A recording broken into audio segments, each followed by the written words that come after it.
Hi, Lily. It's Miss Peachy. I just wanted to walk you through problem 8 on your second test because I saw your notation that you didn't understand it. It is a pretty tricky problem, so I want to kind of go through it with you. So for this one, you're actually going to be subtracting vectors b and c to get vector d. So let me write kind of what the problem looks like on here. So we have our x-axis, we have our y-axis, we have vector b, which is 5.6 units long, and the angle that it makes with the x-axis is 33 degrees. And then we have vector c, which is slightly shorter at 4.8 units long. And the angle it makes here with the y-axis is 22 degrees. Okay, so your job is to take vectors b minus c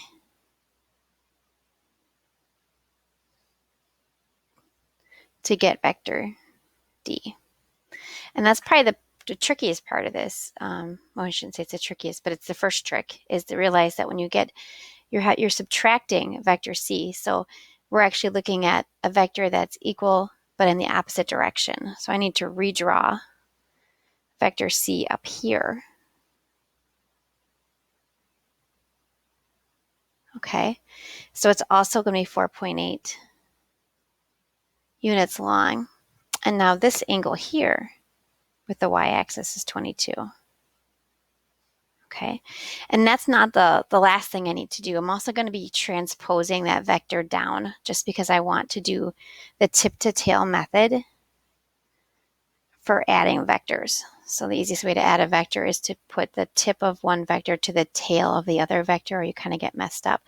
So I'm going to take this vector and I'm going to move it down here so that the tail of this vector is lined up with the tip of this vector. Okay, I'm going to try to do the best that I can, just eyeballing. Again, it's only 4.8 units long. But let's look at some of the features here. I'm going to drop a vertical here. Because remember, with respect to the vertical, this is 22 degrees, right? And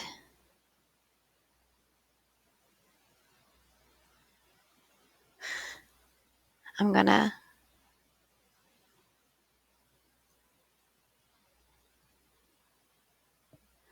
I didn't really draw this very good. It should extend upwards to 4.8. Okay, sorry about that.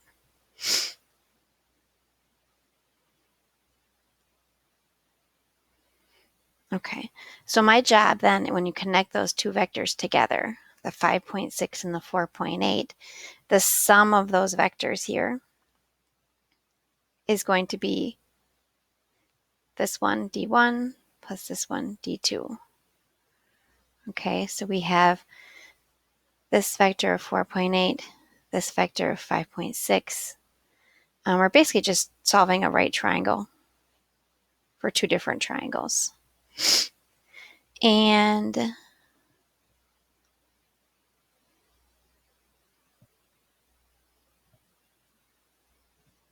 that's correct. I'm sorry, I'm just looking at my thing here.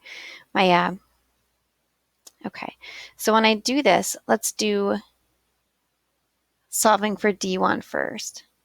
The cosine of 33, is equal to D1 over 5.6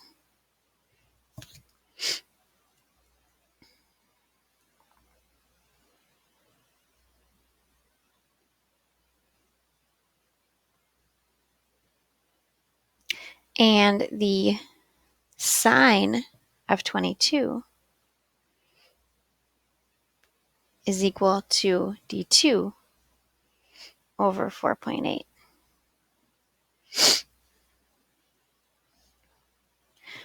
When I work that out, I end up with roughly 4.8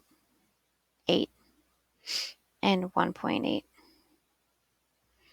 When I add those two together, I come up with the sum of 6.6, which is what the estimate was in the answer key for number 8.